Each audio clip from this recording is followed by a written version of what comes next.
Hello, नमस्ते, प्रणाम। तो आप सब कैसे हैं? मुझे आशा है कि आप सब अच्छे होंगे।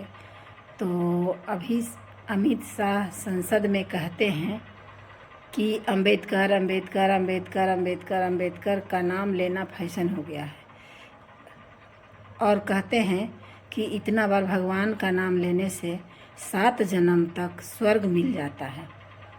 तो मैं कहती हूँ अमित शाह जी, सबसे पहले आप अपना भगवान का नाम लेकर 7 जन्म तक सिक्योर कर लीजिए, क्योंकि दूसरों को शिक्षा मत दीजिए। पहले आप अपने 7 जन्म का स्वर्ग से सिक्योर करके आइए और बताइए, उसके बाद हमारे देश की जनता फॉलो करेगी। अमित शाह जी को संसद के अंदर इस तरह से बाबा साहब का अपमान करना बहुत ही निंदनीय है। मैं इसका पुरजोर विरोध करती हूँ। और यदि आपको लगता है कि बाबा साहब भीमराव अंबेडकर लेना फैशन सा है, तो हाँ, फैशन सा है, मैं लूँगी। और आपको यदि नहीं लेना है तो आप नहीं लीजिए, और देश की जनता आपको बताएगी कि अम्बेडकर का नाम लेने से क्या होता है और भगवान का नाम लेने से क्या होता है। आपको समझ में आ जाएगा। आने दीजिए चुनाव। तो इस तरह का नरगल बयान मत दीजिए, क्योंकि हम महिलाओं को बोलने पर मजबूर मत कीजिए। और यदि ज़्यादती करते हैं तो आप बहुत जल्दी गृह मंत्री के पद पे रहने लायक नहीं हैं, और बहुत जल्दी उस पद से आपको नीचे उतारा जाएगा। हमारे भारत की जनता देख रही है कि आपका दोहरा नीति क्या है। हाथी का दांत होता है दिखाने का, एक दिखाने का, एक खाने का।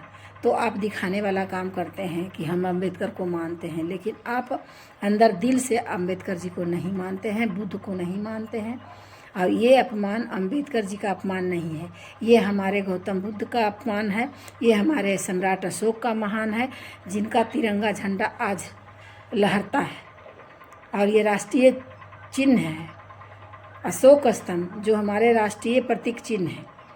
तो आप क्या समझते हैं? हमारे बाबा साहब गौतम बुद्ध के रास्ते पर चले हैं, तो हमारे सम्राट अशोक भी गौतम बुद्ध के रास्ते पर चले हैं। तो ये बाबा भीमराव अंबेडकर जी का अपमान नहीं है, ये भारत की सारी जनता का अपमान है। तो मैं क्या कहूँ? तो मैं इतना घटिया सोच रखने वाले अमित शाह जी को मैं चेतावनी देती हूँ कि आप बचकानी हरकत कर रहे हैं। इतना भी तो बच्चा का भी अकल होता है, लेकिन बच्चा के जैसा भी आपका अकल नहीं है कि बाबा साहब क्या हैं और भगवान क्या है। यदि हम बाबा साहब का नाम लेते हैं तो लेंगे, ता जिंदगी लेंगे, क्योंकि उन्होंने हमको वोट देने का अधिकार दिया, हमें शिक्षा देने का अधिकार दिया, उन्होंने बोलने का अधिकार दिया। तो मैं नाम लूँगी, बिल्कुल नाम लूँगी। और उन्होंने नौकरी में अधिकार दिया, आरक्षण में अधिकार दिया, महिलाओं को सशक्तिकरण का अधिकार दिया। तो हम महिलाएं चुप नहीं बैठने वाले हैं। तो मैं कहती हूँ, तो मैं आपसे अनुरोध करती हूँ कि यदि भगवान का नाम लेने से 7 जन्म तक स्वर्ग मिल जाएगा, तो सबसे पहले आप स्वर्ग भगवान का नाम लेकर आप 7 जन्म तक अपना स्वर्ग का सिक्योर कर लीजिए। और उसके बाद हम सभी पब्लिक को बताइए स्वर्ग से आकर के कि क्या मिला नहीं मिला। लेकिन हम लोग तब उसके बाद हम बताएंगे कि स्वर्ग क्या होता है और नरक क्या होता है और बाबा साहब का शिक्षा क्या होता है। मैं आपसे अनुरोध करती हूँ कि ये जो है जुबान, अपने जुबान को जो है संभाल कर रखिए, और नहीं तो एक दिन आपको भुगतना पड़ेगा। बहुत जल्द ही आने वाला है वो दिन।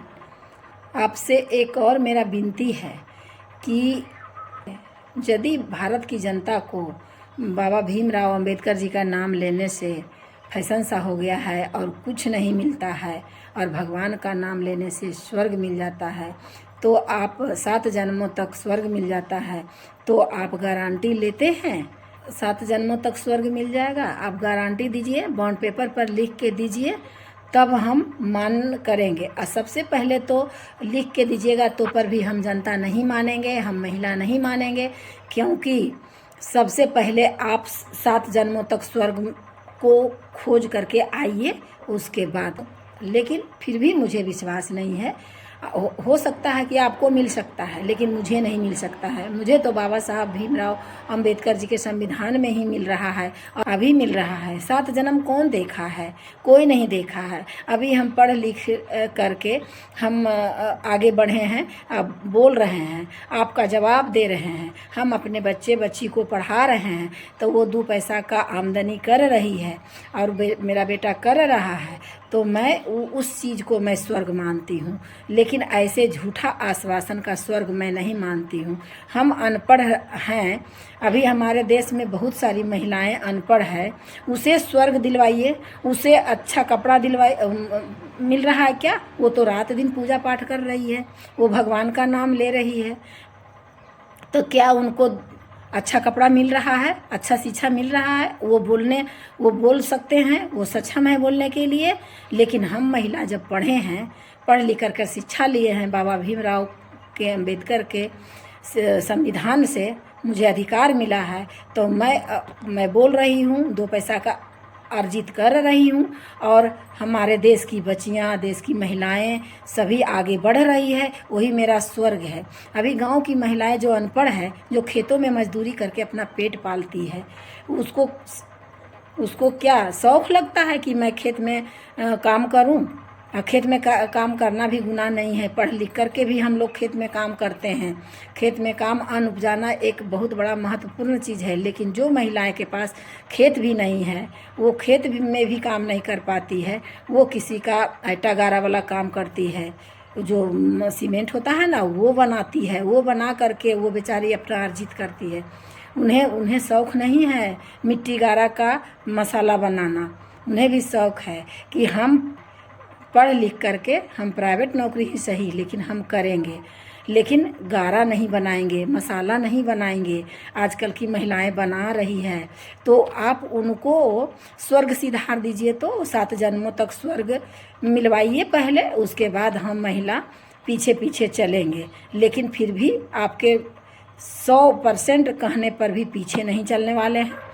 हमें शिक्षा पर विश्वास है, हमें स्वास्थ्य पर विश्वास है, हम स्वस्थ रहेंगे तभी दुनिया से लड़ सकते हैं, अन्यथा नहीं। तो ये आपका अनर्गल जो भाषण है, जो अनर्गल भाषण को वापस लीजिए और इस्तीफा दीजिए।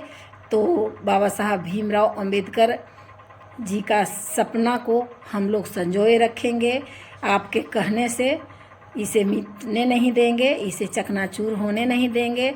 आप जो बहकावे में बोल रहे हैं कि हमारा इतना बड़ा पद है, हम बोलेंगे तो सब लोग हमारा बात को फॉलो करेगा। ये अब दुनिया बुड़बक नहीं रह गई है, ये दुनिया अब बुद्धिमान हो चुका है, अब दुनिया शिक्षित हो चुका है। अब आपके बातों पर नहीं आने वाली है, अब आपके बातों पर बरगलाने वाली नहीं है देश की जनता। तो संभल जाइए।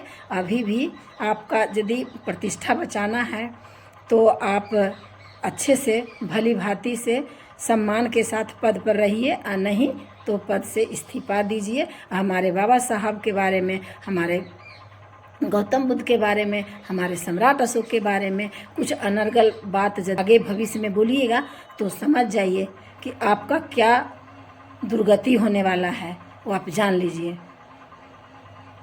तो अब अपनी वाणी को विराम दे रही हूँ।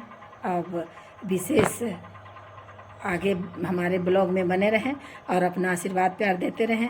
हमारे वीडियो को जितना अधिक से अधिक शेयर करिए, और बाबा साहब का वो जो अपमान भरी शब्द जो बोले हैं, इस पर अमित शाह के ऊपर अलग प्रभाव पड़े और वो इस्तीफा दे। तो आज का ब्लॉग बस इतना ही, मिलते हैं अगले ब्लॉग में। ओके बाय, नमो बुद्धाय, जय सम्राट अशोक महान।